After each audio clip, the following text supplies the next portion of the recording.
পর্যটন শিল্পে উত্তর পূর্বাঞ্চলের ছোট পার্বত্য সবুজে ঘেরা ত্রিপুরায় এখন ক্রিকেট জগতের সম্রাট সৌরভ গাঙ্গুলী হচ্ছেন ত্রিপুরার পর্যটক শিল্পের অ্যাম্বাসেডর।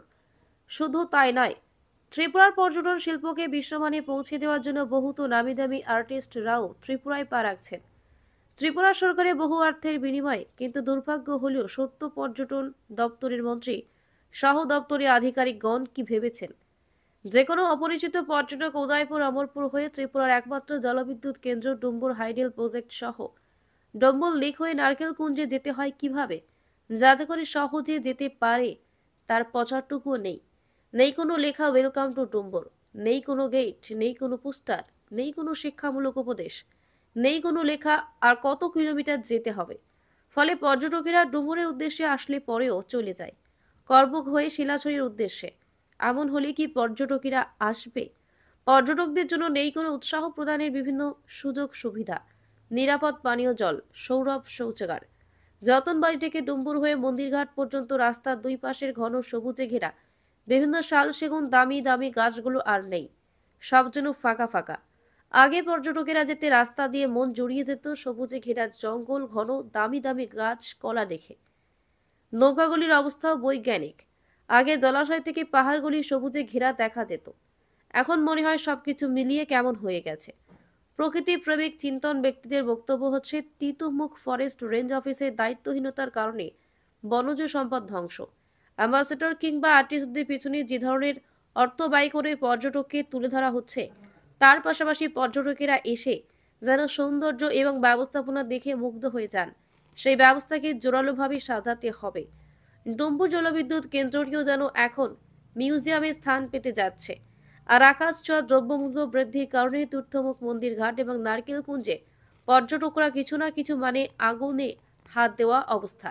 সুতরাং পর্যটক দপ্তরের মন্ত্রী এবং দপ্তর যেন ডুম্বুর হাওদার প্রজেক্ট এবং নারকেল কুঞ্জ ও লেককে নিয়ে আরও গভীরভাবে ভাবনা চিন্তা করেন।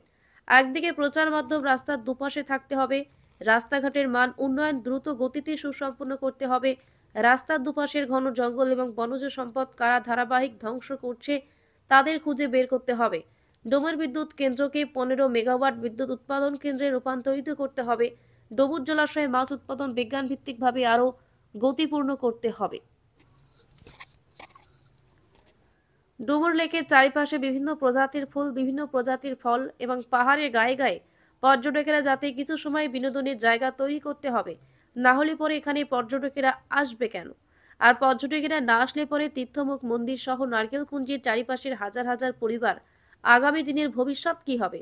কোনো একটা সময় ত্রিপুরা সিংহভাগ ধান, পাট, কার্পাস এবং শাকসবজি 60-এর দশকে এখানে উৎপাদন হতো।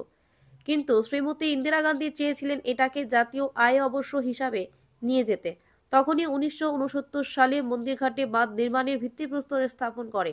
ডুমুর থেকে গোমতী জিএস নিউজের বিশেষ প্রতিবেদন।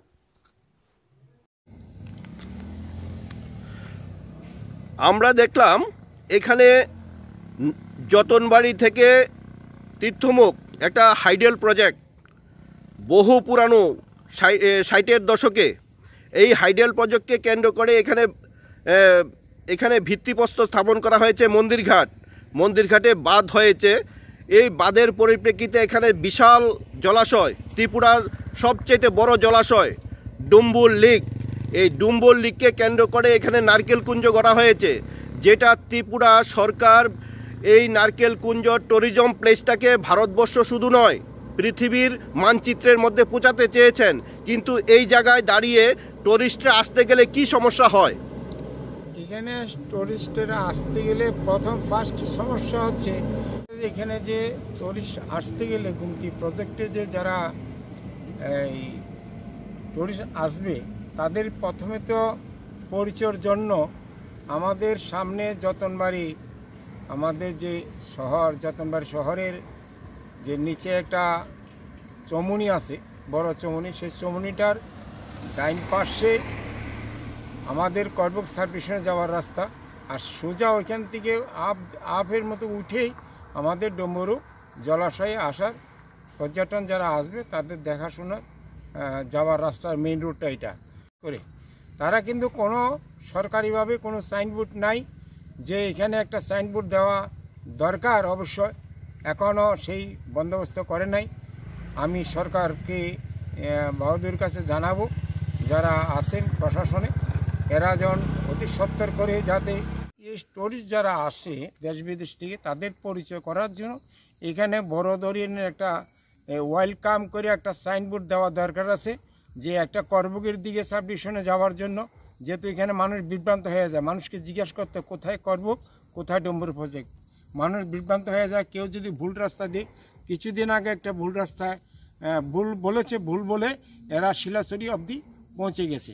কি যাওয়ার কথা ছিল ডুম্বুল্লিকে, নারকেলকুঞ্জে, তারা ভুলে জলিয়াতে চলে গেছে। কেউ ভুলে বলে দিয়েছে তারা জলেয়া পর্যন্ত করছে, ওইখান থেকে স্মরণ রেখে যায় ডুমুর কোথায় বলে আপনারা অতটুকু চলে আসেন, ডুমুর তো পেরিয়ে আছেন অন্তত আরও 10 কিলোমিটার পেছনে।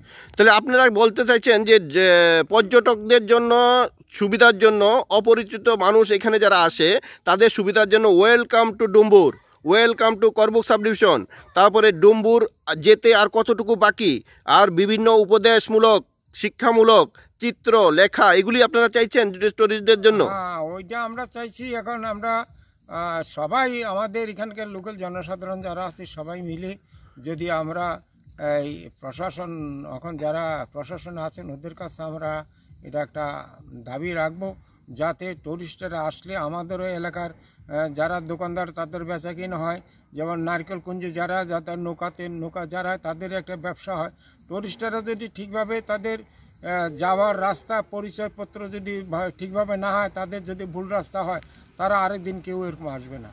আর তাছাড়া রাস্তায় কিছু মোড় আছে বড় বড়, ডম্বুর প্রজেক্টে যাওয়া যে রাস্তা করেছে, বর্তমানে রাস্তাটা নতুন রাস্তা করেছে, এই রাস্তার পাশে কিছু চিহ্ন পরিচয়ের জন্য কিছু সাইনবোর্ড, ছোট ছোট সাইনবোর্ড করি সরকার যদি এরকম সুব্যবস্থা করে দেয়, তাইলে যারা টুরিস্ট আসবেন তাদের যাতে সুযোগ সুবিধা হয়, তাদের জন্য কোনো ভবিষ্যতে অসুবিধা না হয়, আর আমাদের টুরিস্টার জন্য ভবিষ্যতের জন্য আমাদের একটা ত্রিপুরার সুনাম হবে।